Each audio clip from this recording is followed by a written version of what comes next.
Okay, welcome all of you back. It is Friday, April 16th, and in Marshall, Texas, it's raining. But neither rain Yes, it nor is. whatever will keep us from doing this Zoom session, right? Life will go on, just like life goes on with COVID-19. And life goes on regardless, and with any other scenarios or challenges that come before us.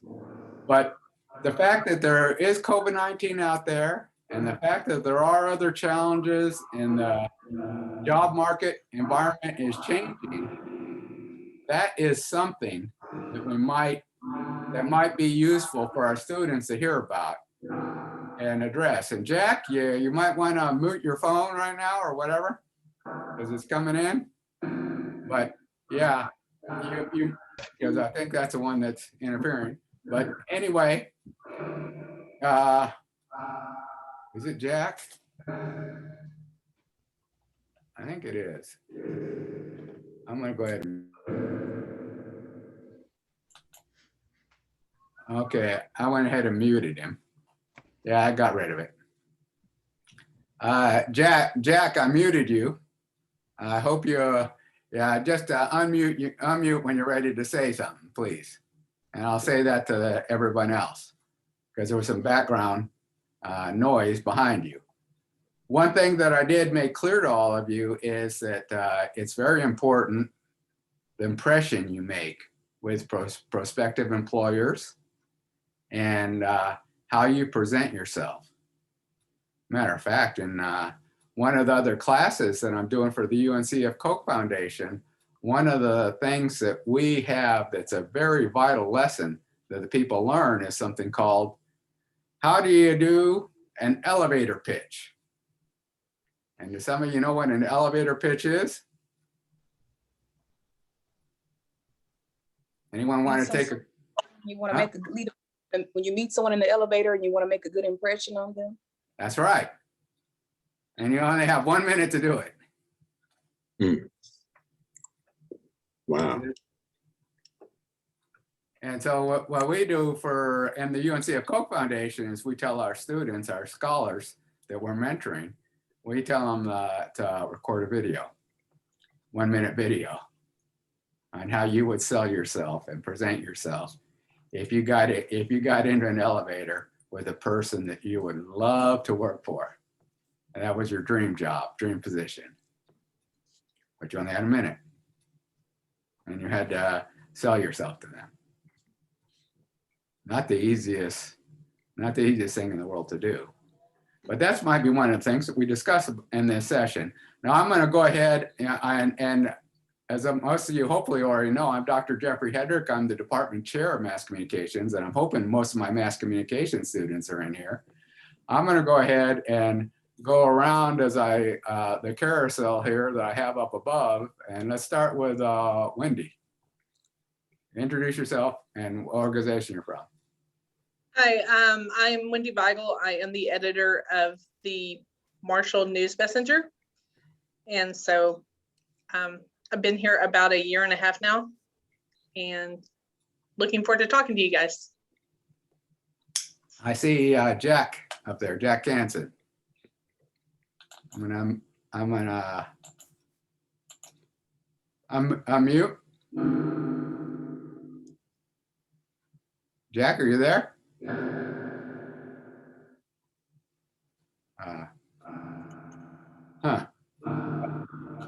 Well, we'll wait on that one. Keith Morgan.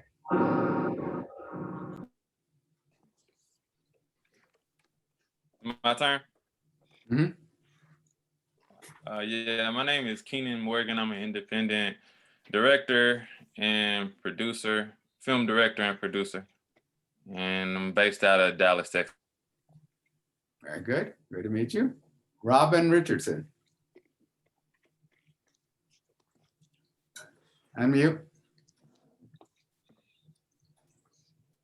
Hi, I'm Robin Richardson, and I am the County Government and Courts reporter for the Marshall News Messenger. And I am looking forward to this session as well. Great. And Jessica Harker. Hi, I'm Jessica Harker. I'm the city and business reporter for the Marshall News Messenger as well. So I work with Robin and Wendy. Okay, and Rob Wilkins, you're next. Hey, everybody. So I actually did this a couple of years ago, and I was extremely rewarded in doing that personally. And I look forward to this. And, you know, the professor said earlier thing about the elevator pitch. And the theory is you get on the elevator, somebody pushes a button, you got to get into it. One part of that is knowing your audience. And as I'm sitting in my house, I think Keenan might have noticed this, but the picture behind me changed because I had The Godfather up because I'm in the movie theater in my house, and now it's The Great Debater. Oh, very good. College. You're promoting well, representing yourself. Absolutely, you got to know your audience. Is my point. You got to know who you're talking to. So it's Yes. my pleasure to be with you guys. I look forward to this. Yeah, so you're in the entertainment industry, how? For about 35 years now. I started out with working. I was fortunate enough to move to Los Angeles after I graduated from Ohio State University, and I had the fortune of working for Stevie Wonder personally, and I was a producer of his radio show. And I've gone from just over the years, everybody from Stevie Wonder on one end to Justina Valentine from Wild 'N Out, who's a client I just picked up. So if you stay prepared, if you stay ready, you don't have to get ready. Yes, and last time you were here, I believe you were representing Cheryl Underwood with Pat Rack. Cheryl Underwood. Yes. Yeah, and currently right now, and my clients are a gentleman named Rashawn McDonald, who has a radio show you guys might be hearing on Wiley's radio station. The professor and I have talked about that. I have Monique, the comedian. I'm her road manager. There's a gentleman out of Houston, Texas, Courtney Glaudet, who is a independent filmmaker, producer, director, much like Keenan.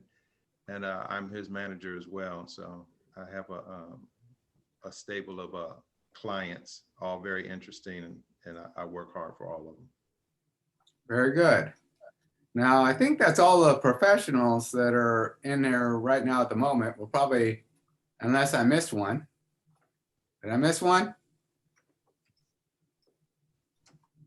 Speak now or forever hold your peace. Is what they say. Okay, so that's all the professionals that we have for now, but there's more of them that were on the list, and there's more of them that I hope come in.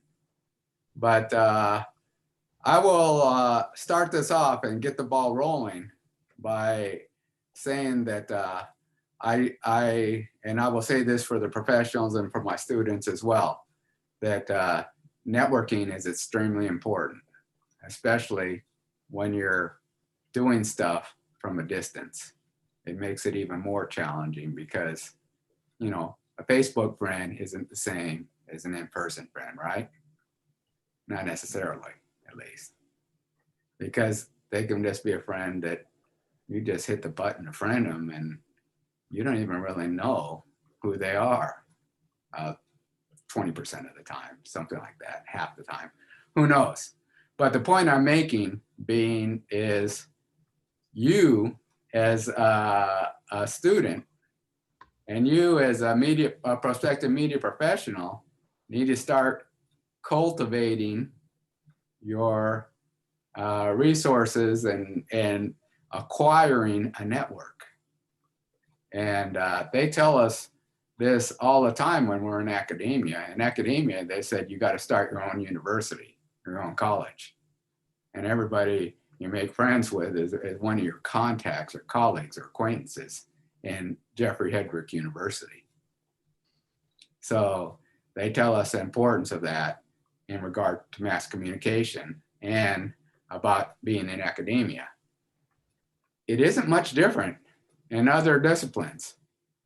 And you have to know that there's ways to get to the inside and to be in the possibly contemplated for employment side, and there's ways to be automatically eliminated. And as I tell people in some of my classes, that's the difference between being in pile A and pile B whenever you got an application in. Because there's a lot of competition in this day and age. And because there's a lot of competition, everybody, because they're trying to manage and micromanage things and keep on top of stuff, they create a pile A and a pile B. And they will use the littlest thing. You'd be surprised how little thing would be to take somebody that was in pile A and move them to pile B. And you might not even think about what it was that got you from pile A to pile B. But that's one of the things that hopefully we're gonna bring to light in this session.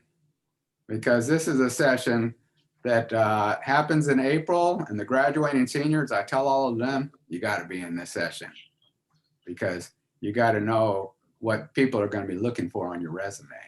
And you gotta be able to know what kind of skills and everything people are gonna be looking for when they think about hiring somebody. And on that note, I'm gonna give it back to the professionals. And the question is, what do you look for in a prospective employee or somebody you're thinking about hiring? What do you think is most important to least important?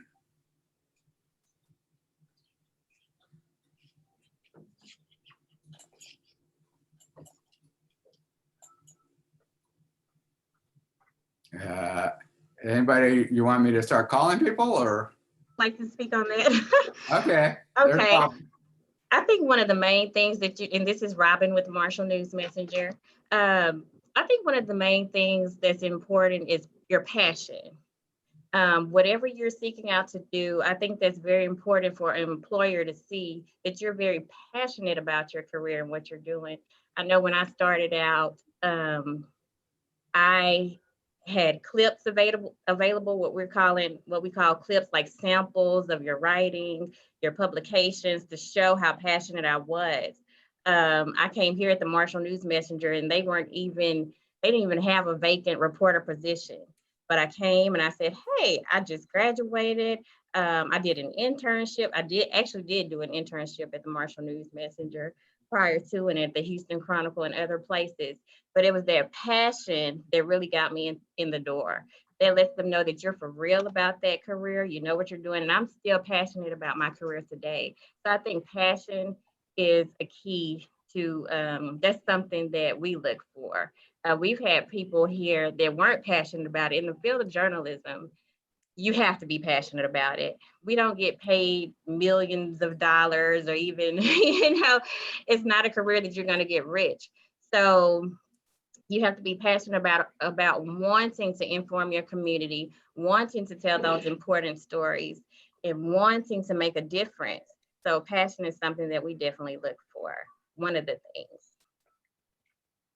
I'll take a slightly different take on that, because I agree with everything. First, let me say I agree with everything that the sister just said. If you're working for someone, you should be passionate about that. For me, I work for myself now. So when I go and talk to prospective clients, the first thing I tell them is, I'm not going to work harder for your dream than you're willing to work, which speaks directly to their passion. And I would say that I don't know about everybody else, but I'm a little jealous of the Wiley College students that are taking advantage of this right now, because you're getting something that I'm 50, I'll be 57 next month. I'll say for myself, when I started out in the entertainment industry 35 years ago, wasn't afforded to me. And that is ability to take your passion and make something out of it, because the rules are changed. You all are sitting here with a brother that's he said he's an independent filmmaker, director, producer. Independent means that passion that the sister just talked about, he has all that, and he's willing to be independent and take that until it gets him to where he wants to be. That's the same thing that happened with me. The last time I was here, I worked for somebody. Now I work for myself. And as a professor said, and this is really interesting, I'm glad I'm coming after you, sister, is because I think before you get into the job market, you have to decide, what do you want? Do you want a job or do you want a career? If you're passionate about a career and an employer has that for you, then go with that employer and show your passion. If the career you want is something that you know and you can make for yourself, then take that passion, use all these tools that are available to you at your disposal right now to take that where you want it to go. I have a television program that I've been passionate about, and I wrote 10 years ago when I was a producer on the Monique show. It was a late night talk show. I was a producer. Every day I work towards that.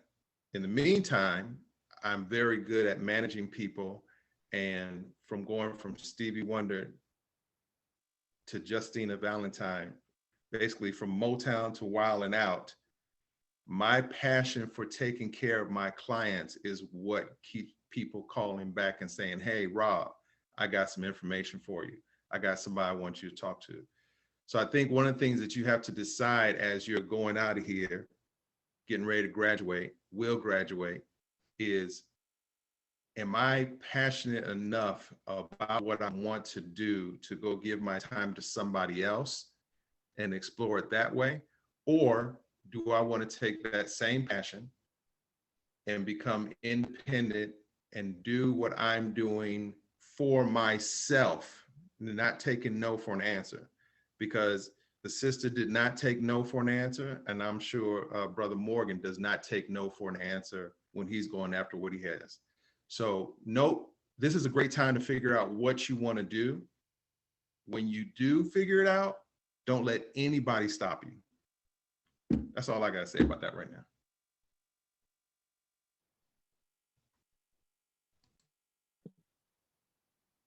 I would second what Brother Rob said.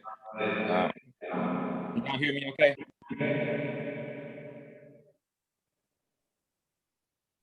I can.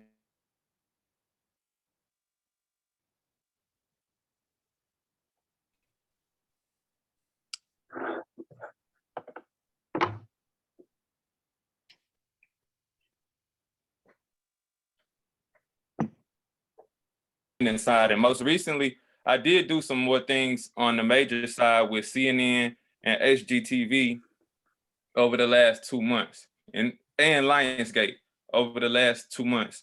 And if I'm being perfectly honest with you guys and transparent, I didn't like it. Because it wasn't for me. Like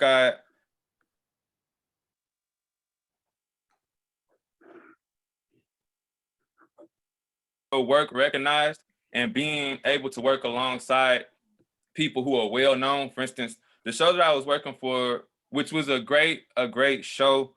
So I don't take anything away from seeing, take anything away from the United Shades of America, because the United Shades of America is the show with Kamal Bell. It's a phenomenal show. If you all haven't seen it, I would recommend that you guys check it out, because basically they're traveling all over the United States, getting stories from either subcultures and communities that may not necessarily be that heard of, or from individuals that are a part.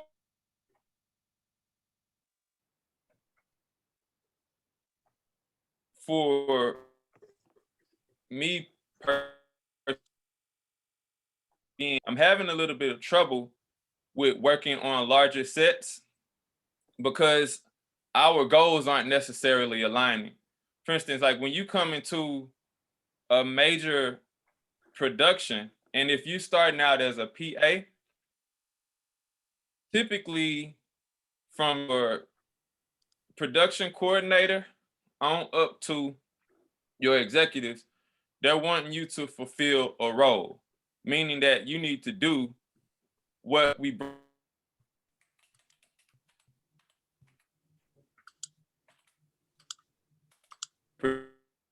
produce, not what you're going to be doing right now. What you're going to be doing right now is getting coffee.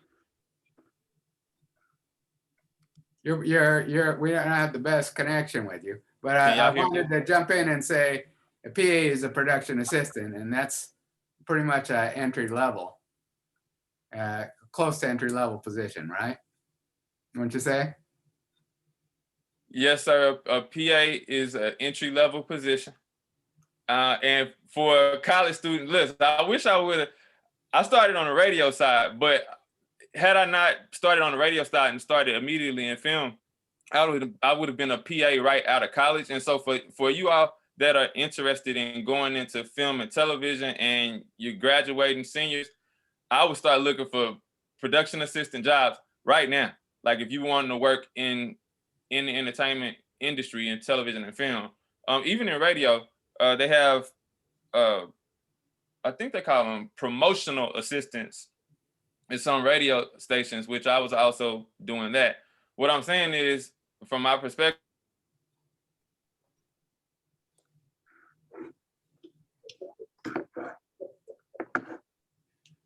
can y'all hear me? Well, it broke up for a minute.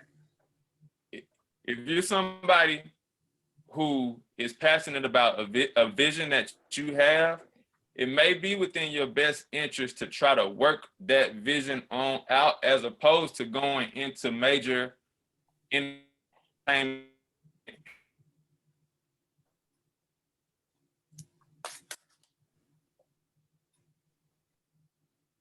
But with that being said, it might be within your best interest to try to pursue your own vision as opposed to going directly into major industry. And that's what I would say. I'll digress there. Okay, I'm gonna piggyback on that a little bit because I remember from previous career fairs and other professionals that I've had for career things like the media day in the past. I remember a few of them. One of them was an African-American gentleman who had done his internship. This is when I was at Jacksonville State. He'd done his internship with the TV station in Birmingham. And he was and he'd done it for the sports people there in Birmingham. And he thought he did a great job, and he did do a great job. But well, after his internship was over and everything, he asked him, well, you gonna hire me or not? And they said no. And one of the reasons why they said no, and they told him this, is they told him, you go out and go somewhere else and get some experience there. And then you bring back the skills that you learned there and bring them back to us. Because right now, the only thing you have is what we've taught you.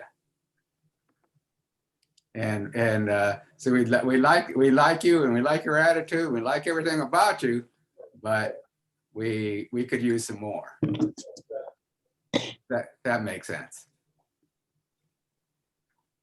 And I know that, so he told me he had, this was in Alabama, he shared with us that he had to go work for a little radio station in Texas first, before he'd go back to work for the TV station in Birmingham. Doing sports, of course. Sports was his passion. So that's an example piggybacking on that. Now, for anybody else, any other professionals that want to say what they're looking for, they can also add to this in the context, but I will also add another thing into the context that I will ask the professionals. What have you seen in a resume or somebody applying and a deal breaker that has led to a situation where you automatically don't consider them, don't consider a person? And Jack is, I'm gonna have to mute you again. What do any of you recall seeing as criteria that has led to the, that you're not being, you're not considering somebody. And if you could share that with our students, because one of the things I try to teach them in the internship class is about how to write a good resume and a good cover letter. I would definitely say for any of your print jobs, misspellings are an automatic disqualification. Another thing just in general is not being honest on your resumes. It's very easy to background people these days. All it takes is a Google search. So it is important for students to be honest about their experience or lack thereof. So. That's true. Anyone else have anything else to share that they just said, well, that one didn't make it? Because these insights could help my students. I have a question for the Yes. professionals. How important is it for students to be cognizant or aware of their social media pages when applying for internships and jobs? That's a great question. You know, I would, I'm not hiring people yet, but one thing that I've, you know, the news will show it, and Dr. Hedrick said it earlier, employers are looking for a reason to take you from pile A to put you in pile B because it makes their work easier. So if a quick search shows you something that probably is going to be a problem for you moving forward as an employer, then it's easy to just slide that over to the B pile, because that's just one less headache that you're going to want. I think social media is a blessing and a curse. And it as an employer, if I was looking for people, I would think, you know what, this is going to give me some insight that I necessarily can't ask for.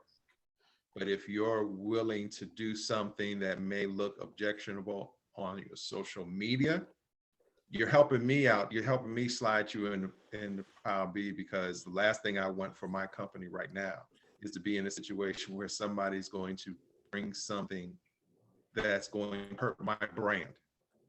And hopefully we get a chance to talk about that later on, because every student that's on here, everybody that is on this call has a brand. And the most important thing is how your brand is carried out and carried forward. So I think social media personally can be a blessing or a curse. And I think that weighs heavy. It will weigh heavy for me. I can't speak for anybody else, but for me, it will weigh heavy. I agree with you there. And just to let the students know and everything, to know how much social media makes a difference, there have been at least 2 or 3 times when I've been a professor that my boss, my direct superior, has come to me and said, you got to go to your social media thing and monitor this and delete these people. They're on your friending people that we don't want to be associated with, and are not a part of academia.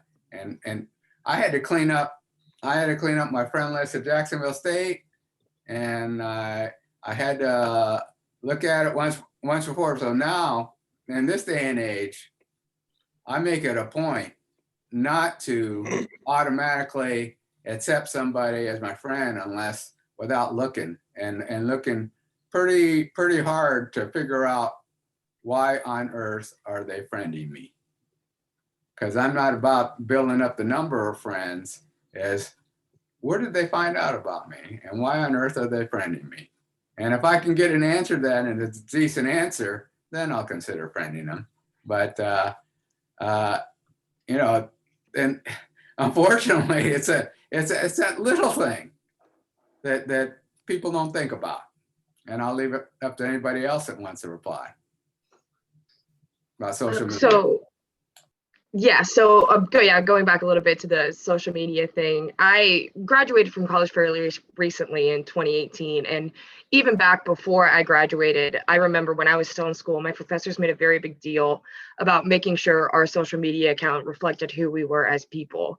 Now that I've been working for a couple of years, I really understand. And I think it's become a lot more important with COVID recently, just because most of the work I did in 2020 was virtual. So not a lot of people got to see my face, but what a lot of people did do is after a phone call or after covering something virtually or however that story worked out, a lot of people would come and find me on Facebook and add me there and things like that. And it was a way, probably the only way, that I was able to kind of cultivate relationships and with sources and things like that when nobody could meet in person for such a long time. So already having that, and taking my professor's advice from a while ago and making sure that my social media had been clean, it's whatever, it's Facebook, so friends and family and that kind of thing, but also a place where people can get to know me a little bit better in a good way and helps me kind of relate to my sources.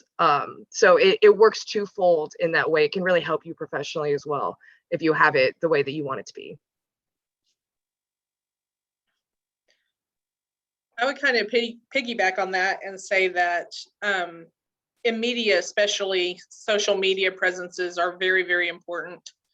Not only for students getting into the industry, but professionals that are in the industry. Your larger publications like Washington Post, New York Times actually have very, very strict social media guidelines for their employees. And to the point where you can't have political affiliations or anything to do with politics on your social media pages.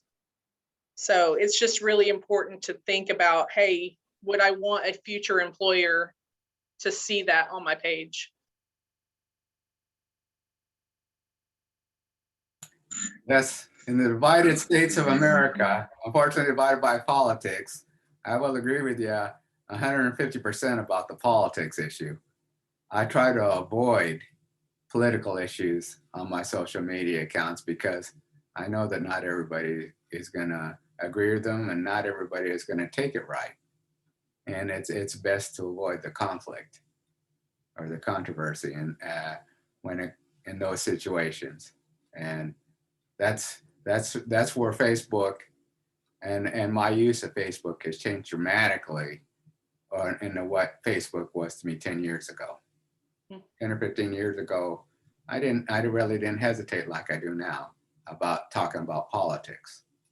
You really have to watch it, especially if you're going to be a journalist or something, which is supposed to be oftentimes about being fair and balanced or objective. And if they see these things where you've got some strong opinions on stuff, and I said, well, maybe that's not the kind of person we want working for our organization, because they just aren't. And yeah, that's kind of self-censorship on my part that I have to do. And then another thing, and I'm going to say this to the students as well, where when you talk about the social media, this is another thing that I do, but I'm very strict on it. I even go so far as to not like anything. Use the like button. I don't like anything unless I really, really, really should or need to like it, because that's also could be an indicator. I think also that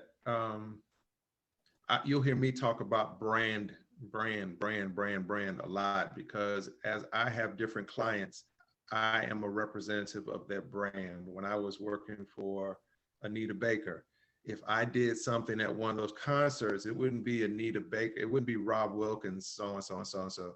It would be Anita Baker's manager, road manager, Rob Wilkins, blah, blah, blah. It's always that brand that you have to work for. So even a company,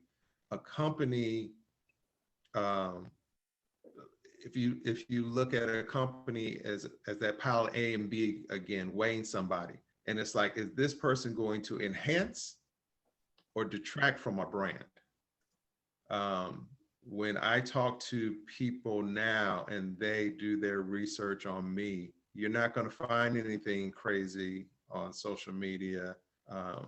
because I use it as a tool. I don't use it to, yeah, you may see some personal things from a long time back, but I don't use it for that way. I use it as a tool to try to find out, do my research on people that I want to represent, because even for my own company, I have to be cognizant about who I'm representing, because that's a reflection on my brand. Once I take them on as a client, I become a reflection of their brand. So even in looking at a potential employer, Brother Morgan said it, that he worked for CNN, but he can't really work for them. He knows what he said without saying was, I can't represent that brand because I'm being unfaithful to my brand of I am what I want to do. So to me, it's all about what I'll say is branding. What we used to say back in the day is, or what somebody, a rapper said here recently, put some respect on my name. They're talking about their branding and how don't mess up my branding with your mess. So, it's just kind of how I look at things. Everything is a brand, especially now with TikTok and all these social media things, all these people that made millions on YouTube and everything, it's because their brand got out. The reason why I decided to take on Miss Valentine from Wild and Out is I did some research, and her brand is kind of legit as far as the people that she's going after to look at her for. There's other people that have come to me that I just couldn't do it because I could not see myself. I can't see my brand and their brand meshing. And it's no different than we're talking about with employers and employees.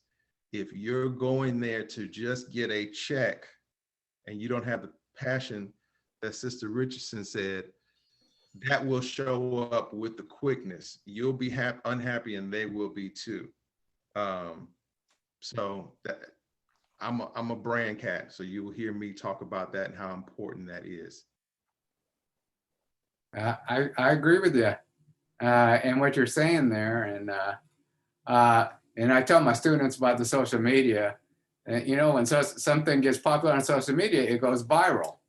And the viral can be a good thing or it can be a bad thing. It just depends. And that's one of the things my students need to be aware of. Now, I also am an advocate of my students, and I teach them about using LinkedIn.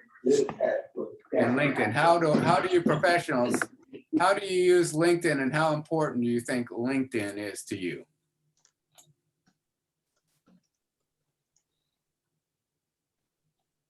Well, I use LinkedIn quite a bit. A lot of people that I have written stories on, or a lot of sources that I use, they search for me sometimes on LinkedIn, and we find familiar professionals that we have in common.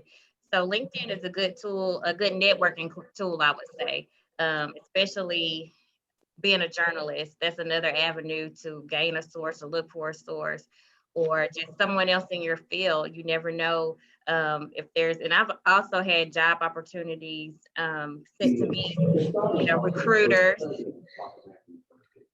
recruiters that have seen my resume on LinkedIn, and they may send me an opportunity about a job, or ask if I'm interested. So I would definitely say get on LinkedIn. That's another opportunity to network, another opportunity to be recruited for a job, for your career. What we did was every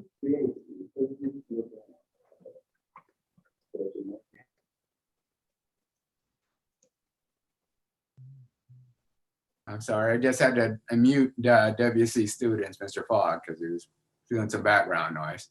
But anyway, that social media and the LinkedIn, I think they're becoming more and more important. Just like people, if somebody in this day and age, if you talk to them and they don't have a Zoom account, they're going to say, "What rock did you crawl out from under?"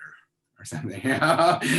You're still using this or whatever else, right? The technology wise, you really need to keep up with things and use it as I agree with you, Robin, Robin Richardson, as a tool. It's one of the tools that you need to have in your handbag or whatever you carry around with it. And it's not to search for a job as much as it is that you realize that people are going to be searching for you and to learn more about you, and that it could be advantageous for you to have some kind of online presence that speaks to your merits and your pluses. How about, let's get to the aspect of cover letters, and how important do you feel it is that the cover letter reflect exactly what the organization is about that you're applying to, that it's a very good match? Anybody want to chime in on that? Okay. I'll chime in on it. I think a cover letter is very essential. I've been in my career for 21 years now, and when I was in college, my professor, journalism professor, Sabrina Sanderford Walker at Texas A&M University, she always drilled in our heads that a cover letter is very important. And so we never would submit our resume or anything without a cover letter. A cover letter, like Mr. Rob said about branding, to me, it shows, it reflects your brand, what you're about. It's kind of like advertising yourself for the job or for the position, and what can you attribute to that company. So when you're working on your cover letters, that's not something that should be neglected. That's something that should be taken very seriously, because we do look at those cover letters, and we do take them into account when looking for someone to hire. So I would say it's very important. You know, something I'll add, and Sister Wendy, Sister Jessica, you guys can chime in on this as well if you see fit. But I would say, for a cover letter, stand in your truth, be who you are. If you have knowledge of the company, you know, that's great. And I say this in particular because I have a nephew who is now the only African-American writer for the monologue for The Tonight Show with Jimmy Fallon right now. And as he was going through the process, he was talking to me about it, and he was talking about, and he's a stand-up comedian in the New York area. And he was talking about how should he do it, and you know, they wanted to see some of his jokes, and he didn't know what he should do. And I just said, Cody, present yourself. If they want you for who you are, then you have a leg up, because you don't have to go in there and pretend you're something that you're not. And when you finally get comfortable enough to unleash your authentic you, nobody's surprised. So as you're constructing a cover letter or a cover video in these days, be who you are, show them your personality. And if they're going to accept you, then they're accepting your true self. They're not accepting a reasonable facsimile thereof.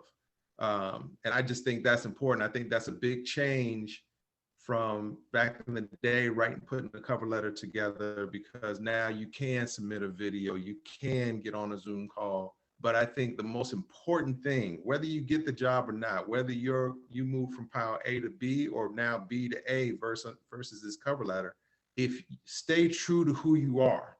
If that job is meant for you, that job will be there. If that project is meant for you, that project will be there. But if you go in representing somebody that you made up on this cover letter, you're going to have a hard time trying to be your authentic self and wondering why people might look at you a little differently when you do get comfortable enough to present them who you really are.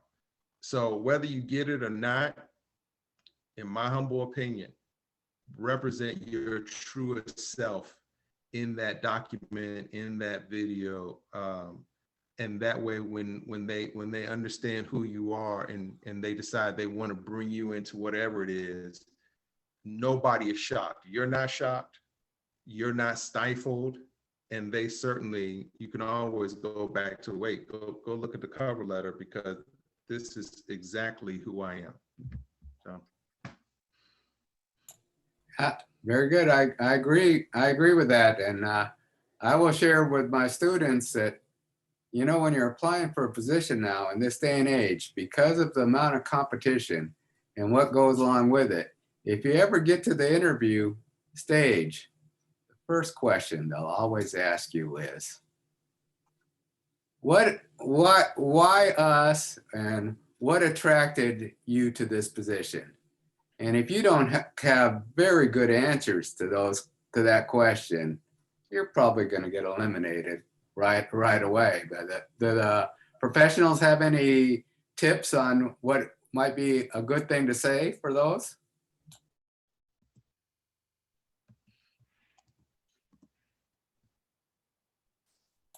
So just to piggyback a little bit of what was said before, and to also kind of go off of what your last question was. So as far as cover letters, very specifically, it's really, I do think it's very important to do the research on the company that you're applying for, and also very specifically apply to companies that match the same kind of ideas and what you want to see out of your work. You want to look for companies that have the same ideals as you. When I got hired to the news messenger, I came from a company that was shutting down, very unfortunately, after like 150 years in business. But they were a family-owned company that I had grown up reading their newspaper. And the news messenger is also a family-owned company. So when I wrote in my cover letter, I talked a lot about how I really enjoyed that aspect of the job that I was doing before. And I think that it would be a perfect fit for the news messenger as well. It took me very little time to do that research and kind of understand that that's what they were based off of. But the person who hired me, our former publisher, Mr. Pye, he actually mentioned it when he met me for the first time when I came to accept my job, because it had struck him, that idea, on top of maybe the other 5 or 6 ones. But that's kind of one of the buzzwords that he had in his head. And so that's why that resume was kind of moved. You used to move from pile A to pile B. Mine was moved from pile B to pile A for that reason. So I think that doing the research, making sure you apply to companies that are in line with the work you want to do and who you are as a person, and then also finding ways to really kind of exemplify that, no matter what form your cover letter takes, whether that's a video, whether it's an email that you have to send along with your resume, or however that works for you. Okay, now I'll go into one other thing that people oftentimes take this for granted or don't put anything in this, but I tell my students it's important that they try to have something to put in it. Your hobbies and interests area of your resume. How important is that, and what do you put in there?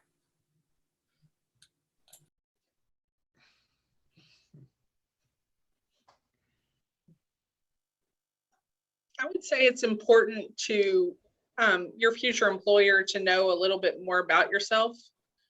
And I mean, I think a lot of us journalists probably list reading, writing, taking photos maybe. For mine, I very much like the hard news side of journalism and police and fire coverage. My profile picture on my Facebook is a fire truck in the middle of a Dairy Queen, which I took at my last job. So it's just a little bit of more insight. If you can be specific instead of vague, I think that's helpful. So. I agree that my cognate interests, when I was growing up, one of my cognate interests was criminal justice and crime and constitutional law. It's just because I just had a natural interest or fascination in them. Anybody else?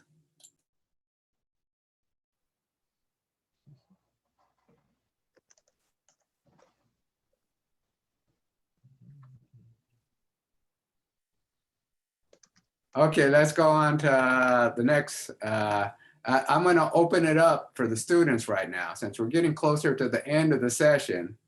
Do any of the students want to ask these professionals any questions?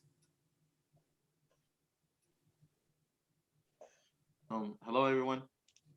My name is Michael Williams. I'm a graduating senior here at Wiley College, and I've actually been asking a couple questions Dr. Hedrick in the chat section box throughout the duration of this call. And first of all, thank y'all so much for coming here and offering such great advice and being very real with us about the ins and outs of trying to navigate a professional setting. So the question I kind of really had for everyone really is more when you first graduated. You kind of have that moment of reflection where the 4 years is up and you're really starting to take a look at yourself and all these different things. The question is like imposter syndrome. When you got your first big boy and big girl job after doing the application and the cover letter, all that's good and great, but how did you really handle yourself when you got in this environment? You kind of had those doubts of, oh, do I belong here? I'm just out of college. I don't really know. How did y'all handle that? I would love to talk on that. So I graduated just a couple of years ago, and the first job that I got right out of college, I was just doing work for a weekly publication. It was pretty small, writing small time stuff that like people in the community's parents pick up because their kids are on the cover, like very cool, but not super big. Then after a year of that, like I said, the company shut down and I moved from Ohio to Texas for a full-time reporting job at a daily newspaper. And I get to work with people like Robin, and I think you can see Wendy, of course, and Bridget, who's our other reporter who's in the background of Wendy's call, who have been doing this for forever and have a ton of awards and are like very successful and very confident in their field. And let me tell you, it took me a little bit to believe that it was that I deserved to be there, I guess, that I didn't like lie or trick my way into it. But here's the thing, they didn't hire me by accident. And once you got to just trust yourself enough to let yourself do the job, to show yourself as well as everybody else that you are capable of it. They would not have hired you if you couldn't do it, or if they weren't willing to offer you the training that you needed to be successful in it. So the thing is, you just have to know, even though everybody has those doubts, that like it is something that you're going to be able to overcome. You just have to give yourself a little bit of time and understand that you do have the skills. It's what you went to school for. You're about to graduate. That's not a joke. It's not easy. Like, you did that and you deserve the position that you get out of it. Great response. Any other questions? I will also point out that I loved Rob Wilkins' response about rejection. And none of the students should never feel bad about getting rejected a few times from places, because as he mentioned, a lot of times the company was probably doing you a favor because you really weren't a good match for them. But anybody else have a question? Yes, I have a question in regards to negotiations and when is it a good time to address that? Is it during the interview process when you have your salary expectations? I have primary experience. I have a diploma of completion from American Broadcasting School. So I have some knowledge prior with me that I'm also adding along to me, what I'm doing at Wiley College in the mass communications program. And I know that's something that I talk about especially when I'm on an interview with the radio station or a meeting with the radio exec. And I'm very confident in my abilities. And I do believe that I have a good idea as to what my salary expectations are. And I want to know what are some advice you all can give me as to, what type of, how to start that conversation and how to make sure it doesn't come across as being arrogant or cocky, but contains, that it's confident. I would say it depends on the job. Like when I was interviewing for the editor position here, salary was one of the first things that's brought up because I was having to make a major relocation. I moved 4 hours for this position. I think when you're going into a first job, I believe if I remember correctly, it was my second interview when that was brought up as a staff writer. I don't think it's a bad thing to know what your salary expectations are, because frankly, it's wasting their time if you don't have an idea of what salary you can take in that bottom line.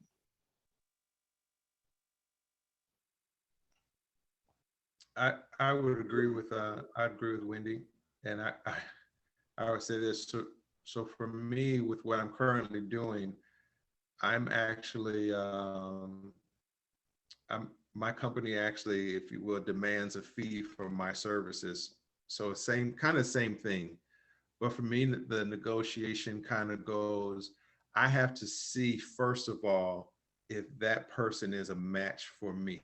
In other words, can I give them what I'm going to demand they pay me for that? And if that's the case, certainly probably not the first time, but as we talk, and for you, Lydia, I'm sorry, as you're in an interview and you decide if this is something that I really want, then for you, you should have in mind what you want from them. Also, you might want to do a little research to see if what you want from them, they can actually pay. Because as Wendy said, if a potential employer looks at you and says, well, what do you want to make? If you don't have a number, that is a waste of their time, but as she said, but I would also add, it's a waste of yours. If you walk in and you're going to, I don't know, Shreveport, Louisiana, but you want New York radio pay, that's unrealistic and unfair expectation for both of you. So find out if you're that passionate about what you're applying for, do a little research, find out what it is before you even go in, know if that's something you can be comfortable with. And then just as the spirit of negotiation, I would start a little higher than that, and hopefully that you guys can come down to where you need to be.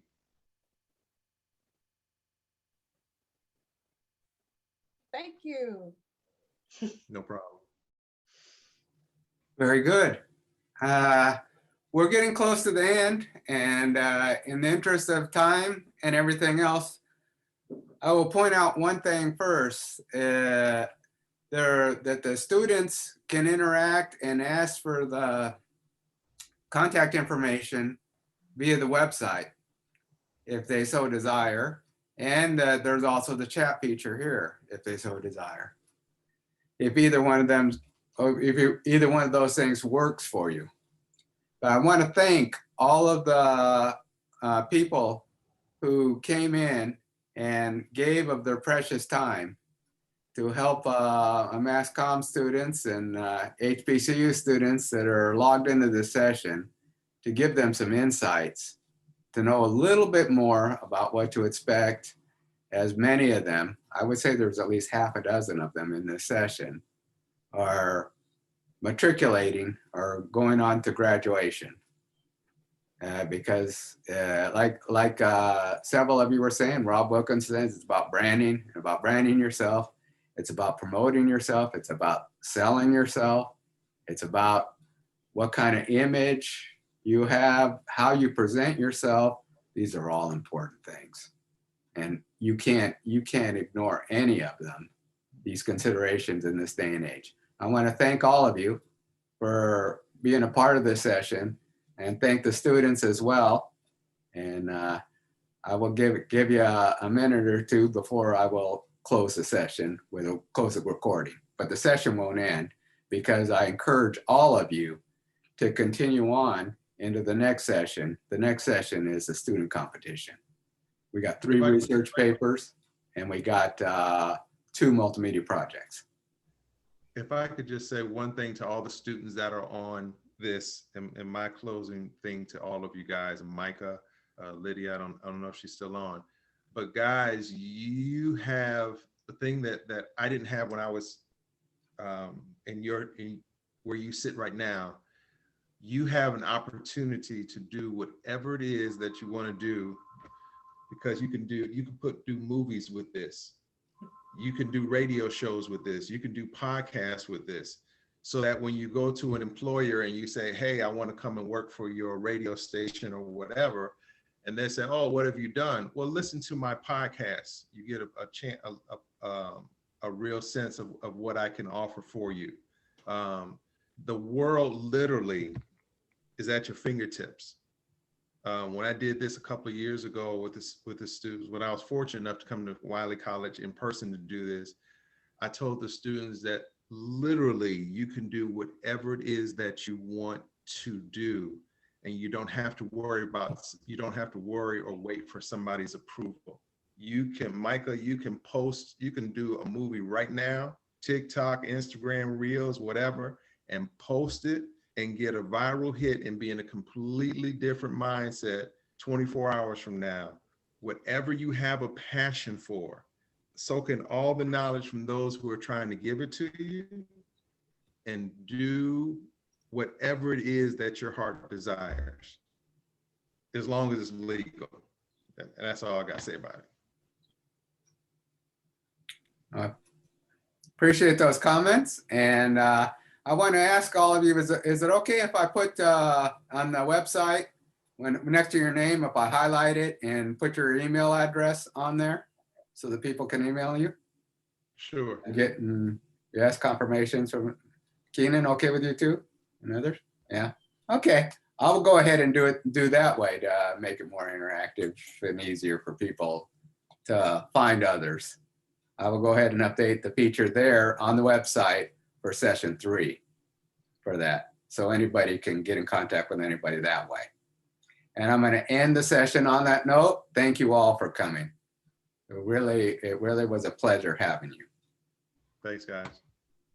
Thank you. Thank you. Thank you.